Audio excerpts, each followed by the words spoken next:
Hello दोस्तों, स्वागत है आपका एजुकेशनल मॉन्क यूट्यूब चैनल में। जैसा कि हमने लास्ट लेक्चर में डायमेंशंस के बारे में कुछ चीज़ें पढ़ी थी, आज हम उसी से आगे कंटिन्यू करने जा रहे हैं और हम आगे पढ़ने वाले हैं application of dimensional analysis.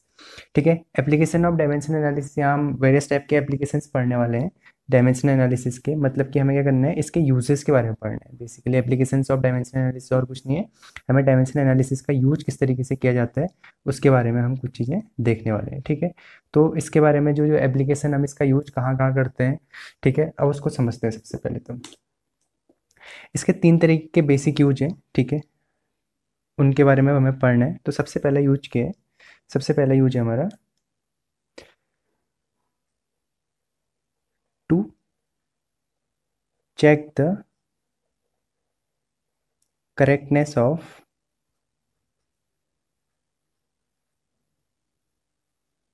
Physical quantity.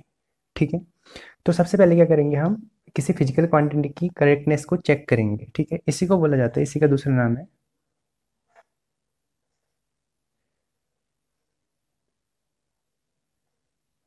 Principal of homogeneity.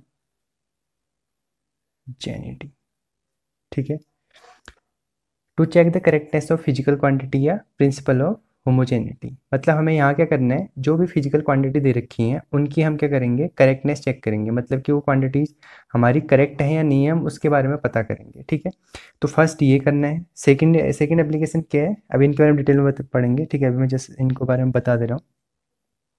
Second होता है, इसका जो यूज होता है, ये क्या करता है, डिफरेंट फिजिकल फार्मूलाज को क्या करते हैं, डिराइव करने के काम आते हैं। ठीक है, टू डिराइव द रिलेशंस।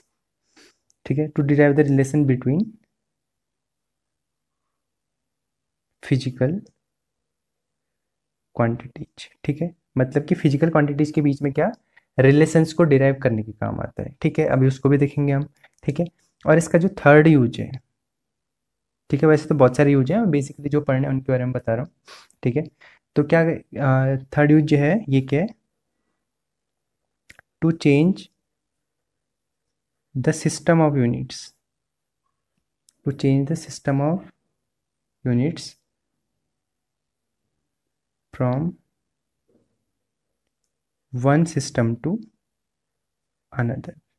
ठीक है, इसका थर्ड यूज क्या है, हमें जो सिस्टम ऑफ यूनिट्स हैं, बेसिकली जैसे हम क्या पढ़ते हैं, केजी, केजी से ग्राम में। ठीक है, केजी से बोल सकते हैं ग्राम में, पाउंड में। ठीक है, तो इस तरीके से हमें क्या करना है, किस तरीके से चेंजेज आते हैं उनके बारे में स्टडी करेंगे। ठीक है, तो अब हम इसमें पढ़ते हैं। सबसे पहला जो हमारा टॉपिक है, ठीक है, जो पढ़ना है हमने, वो क्या पढ़ना है, प्रिंसिपल ऑफ होमोजेनिटी, उसके बारे में समझते हैं। ठीक है,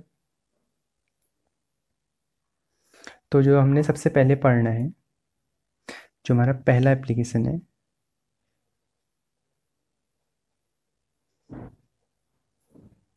प्रिंसिपल ऑफ होमोजेनिटी। ठीक है, नाम बड़ा खतरनाक सा है, बट है ये कुछ भी नहीं। ये क्या करना है, इसी का दूसरा नाम है to check the correctness of a physical quantity. मतलब कि कोई फिजिकल क्वांटिटी सही है या नहीं है, मतलब जो हमने उसका रिलेशन लिखा है वो सही है या नहीं है, उसके बारे में हमें क्या करना है, यहाँ पता करना है। ठीक है, इसी को क्या बोलते हैं, प्रिंसिपल ऑफ होमोजेनिटी। ठीक है, इस नाम से घबराना मत, ये नाम सिंपल सा है। प्रिंसिपल ऑफ होमोजेनिटी क्या है, क्या करना, किसी करेक्टनेस को चेक करना, किसी फिजिकल क्वांटिटी की करेक्टनेस को चेक करना। अच्छा, अब सबसे पहले तो समझते हैं कि इसका स्टेटमेंट क्या है, किस तरीके से प्रिंसिपल ऑफ होमोजेनिटी क्या बोलता है, क्या एक्सप्लेन करता है। इसका स्टेटमेंट देख लेते हैं सबसे पहले। तो इसका स्टेटमेंट क्या है, उसको मैं लिख देता हूँ यहाँ पे। ठीक है, जल्दी से। ठीक है, तो ये क्या बोलता है इसका statement, the dimensions of the fundamental quantities. ठीक है, फंडामेंटल क्वांटिटीज कौन सी होती है हमारी, मास, लेंथ, ठीक है, टाइम। ठीक है, इन्हीं के रिस्पेक्ट में लिया जाता है most of the times. The dimensions of the fundamental quantities are same in each and every each and every term on either side of the physical relation. ठीक है, तो प्रिंसिपल ऑफ होमोजेनिटी क्या बोलती है? The dimension of the fundamental quantity, जो भी fundamental quantities की dimensions होती हैं वो क्या होती हैं? सेम होती हैं each and every term on either side of the physical relation. मतलब कोई भी फिजिकल रिलेशन होगा उसके बोथ साइड में, यानी कि एलएचएस और आरएचएस में जो उसकी डायमेंशन होंगी वो क्या होंगी? सेम होंगी। ठीक है, उसके सारे टर्म्स की, ईच एंड एवरी टर्म्स, इसका मतलब भी समझना। ठीक है, तो ये बोलता है प्रिंसिपल ऑफ होमोजेनिटी। अब इसका बोलता है किस तरीके से? मैंने क्या बोला, एलएचएस में जो भी एम एल टी की जो डायमेंशन होंगी वही आरएचएस में भी होंगी। अब ये तो बोलते हैं स्टेटमेंट, अब इसको समझते हैं एक एग्जाम्पल के थ्रू या एक क्वेश्चन के थ्रू, तो और बेटर तरीके से समझ में आएगा। ठीक है, तो मैं यहाँ पे एक क्वेश्चन ले लेता हूँ, उसके रिस्पेक्ट में समझाता हूँ तो और अच्छे से क्लियर हो जाएगा। ठीक है, तो चलो देखते हैं। तो मैंने क्वेश्चन ले लिया, check the accuracy of following relation. यहाँ मैं कुछ रिलेशन लूँगा, उनके बारे में हम समझते हैं। तो मैं सबसे पहले एक क्वेश्चन ले लिया मैंने, जैसे half mv² equals to mgh। ठीक है, कुछ सुना सुना लग रहा है। हाफ mv² क्या होता है? काइनेटिक एनर्जी, और mgh क्या होती है? Potential energy. यानी कि हमें इन दोनों की जो डायमेंशन है वो क्या है? सही है, ये प्रूफ करना है। यानी कि हमें क्या प्रूफ करना है? एलएचएस की जो डायमेंशन होगी वो आरएचएस की डायमेंशन के इक्वल होगा, ये प्रूफ करना है। और यहाँ जो टर्म दे रखे हैं उनके बारे में भी देख लेते हैं। एम की वैल्यू, एम क्या है? एम इक्वस टू यहाँ मास है, वी इक्वस टू है वेलोसिटी, जी इक्वस टू है ग्रेविटेशनल एक्सेलरेशन जो होता है, ग्रेविटेशनल एक्सेलरेशन, या जिसको हम क्या बोलते हैं? ग्रेविटी भी बोलते हैं शॉर्ट में। ठीक है, और एच क्या है? हाइट। ठीक है, तो ये सब चीज़ें हमें दे रखी हैं। अब देखते हैं इसकी एक्यूरेसी को चेक करते हैं कि जो हमने अभी ये प्रिंसिपल ऑफ होमोजेनिटी पढ़ा था वो सही बोल रहा है नहीं बोल रहा। ठीक है, तो देखते हैं, तो इसकी एक्यूरेसी चेक करते हैं। चलो देखते हैं। ठीक है, तो सबसे पहले मैं क्या करता हूँ इस रिलेशन में, ठीक है, एलएचएस और आरएचएस के रिस्पेक्ट में जूम कर लेता हूँ। ठीक है, तो ये जो हाफ mv² वाला पार्ट है इसको मैं बोल देता हूँ एलएचएस। एलएचएस इक्वल्स टू कितना है? Half mv²। अब डायमेंशन में क्या होता है? ये तो क्या है? ये तो कांस्टेंट टर्म है, इसका तो कोई रोल नहीं होगा। ठीक है, ये कांस्टेंट टर्म तो ऐसा कैसा ही रहेगा। तो हमें क्या करना है? अब डायमेंशन किसके लेंगे? एम और वी। जैसा कि मैंने लास्ट लेक्चर में बताया था, एम की डायमेंशन क्या होती है? मास के लिए क्या लेते हैं डायमेंशन? Capital M. ठीक है, और वी की डायमेंशन क्या होती है? वी क्या होती है? वेलोसिटी। वेलोसिटी क्या होता है? वेलोसिटी डिस्टेंस अपॉन टाइम या डिस्प्लेसमेंट अपॉन टाइम बोल सकते हैं। डिस्प्लेसमेंट अपॉन टाइम यानी कि एल अपॉन टी। ठीक है, यानी कि क्या बोल सकते हैं? L T minus one. L upon T को क्या लिख सकते हैं? एल टी माइनस वन लिख सकते हैं ना, और साथ में क्या है? इसका स्क्वायर। ठीक है, तो यहाँ से क्या आ गया रिलेशन? एम वन एल का क्या है? टू टाइम्स एल स्क्वायर है तो L two T minus one into two क्या हो जाएगा? Minus two. ठीक है, M L two T minus two, ये रिलेशन आ गया, या M one L two T minus two, ये एल एच एस का आ गया। अब देखते हैं कि आर एच एस में भी ऐसा ही आता है नहीं आता है। ठीक है, अगर आ गया तो हमारा रिलेशन सही है, अगर नहीं आया तो रॉन्ग हो गया। ठीक है, तो देखते हैं आर एच एस में क्या है? M G H. ठीक है, तो एम के लिए क्या डायमेंशन होती है? एम के लिए क्या यूज करते हैं? Capital M.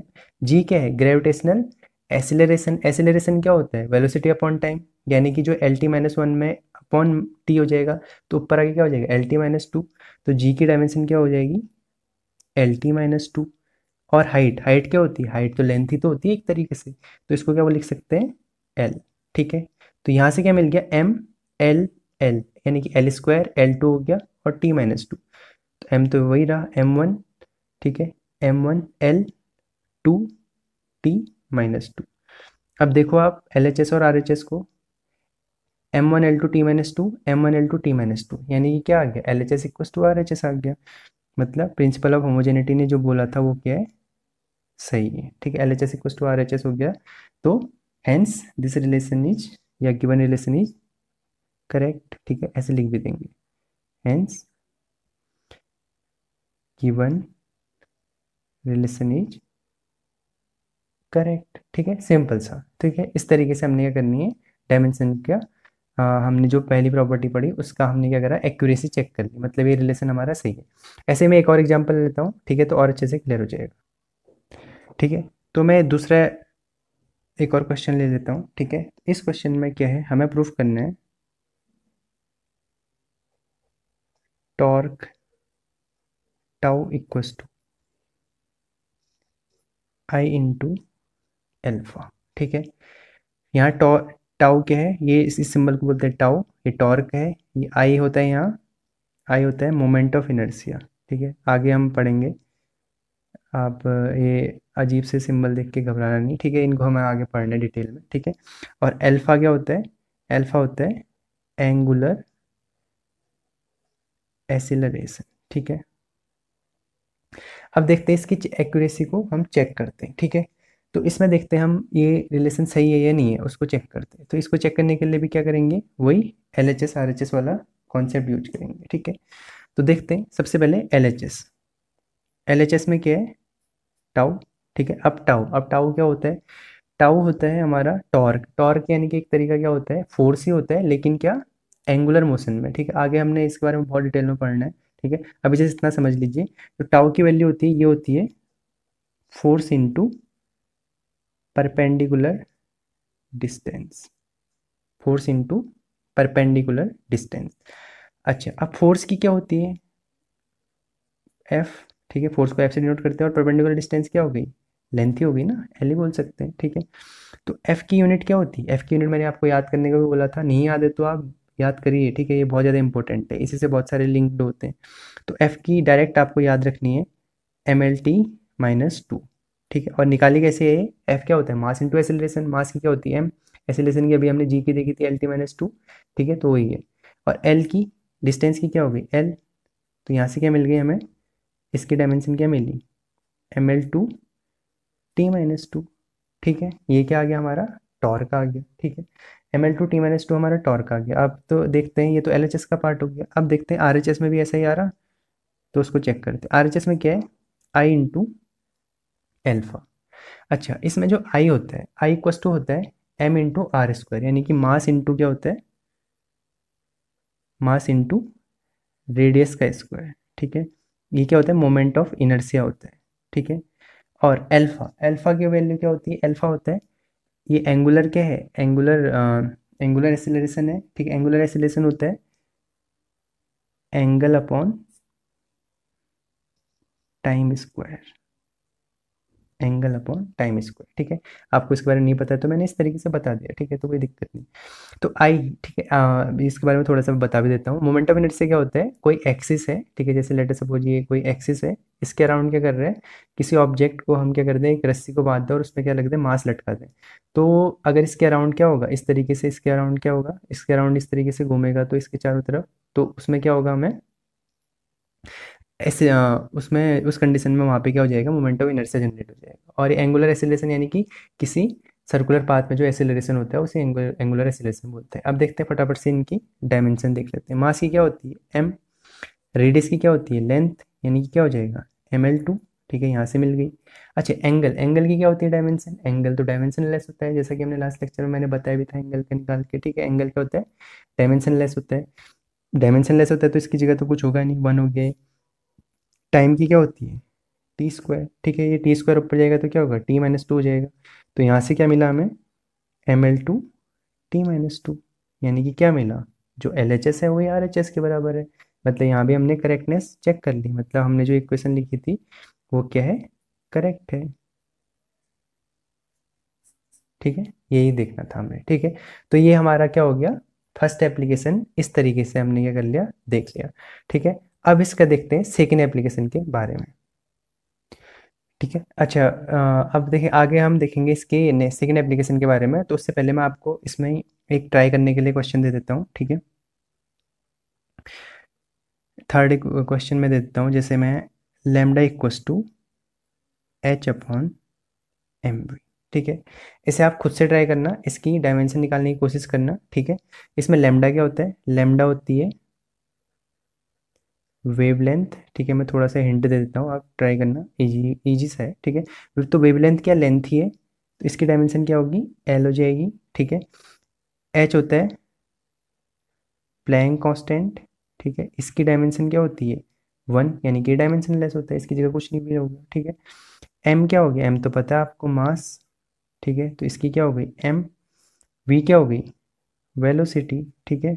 तो आप इसी तरीके से निकालने की कोशिश कीजिएगा, ठीक है। वेलोसिटी की क्या होती है, वेलोसिटी की अभी बताई मैंने, आप खुद से निकालिएगा, ठीक है। तो इस तरीके से इसका भी प्रूफ करिएगा, L H S equals to R H S, ठीक है। अगर ये सही आ रहा है, L H S equals to R H S आ रहा है, तो ये हमारा करेक्टनेस मतलब कि क्या है, सही हो गया। हमने जो प्रिंसिपल ऑफ होमोजेनिटी पढ़ा था वो क्या है, सही चीज़ बोल रहा था।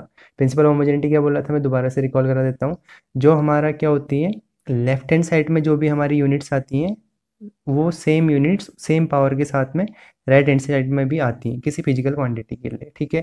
तो वो क्या है, यही प्रिंसिपल ऑफ होमोजेनिटी है, ठीक है। तो इस तरीके से क्लियर है। तो हमने क्या कर लिया, प्रिंसिपल ऑफ होमोजेनिटी या करेक्टनेस ऑफ डायमेंशंस या करेक्टनेस ऑफ फिजिकल फॉर्मूलाज हमने यहाँ डायमेंशन की हेल्प से चेक करा, ठीक है। फिर ऐसे इसके हम आगे देखेंगे नेक्स्ट इसके एप्लीकेशन, ठीक है। तब तक के लिए इसको आप प्रैक्टिस कीजिए।